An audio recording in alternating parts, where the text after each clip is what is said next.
تازہ ترین ویڈیوز کے لیے چینل کو سبسکرائب کر کے بیل آئیکن اور آل نوٹیفیکیشن پر کلک کریں تاکہ آپ کو ملے ہر اپڈیٹ سب سے پہلے۔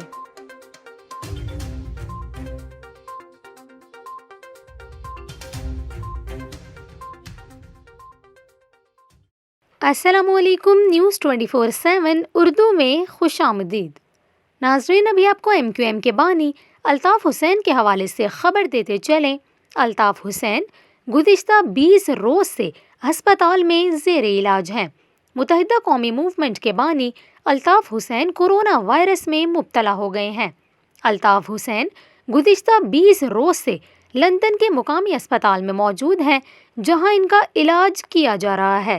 متحدہ قومی موومنٹ کے بانی الطاف حسین نے گزشتہ ہفتے ایک آڈیو پیغام بھی جاری کیا تھا، جس میں انہوں نے کارکنوں کو اپنی صحت سے متعلق آگاہ کیا تھا۔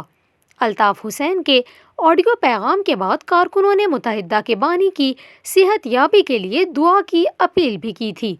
آپ کو یہاں یہ بھی بتاتے چلیں، گزشتہ برس عالمی وبا کورونا نے دنیا بھر کو لپیٹ میں لیا، تو اس وقت متحدہ کے بانی الطاف حسین کی صاحبزادی کی کورونا کی وجہ سے وفات کی خبریں بھی سامنے آئی تھیں، لیکن ان خبروں کی تردید کر دی گئی تھی۔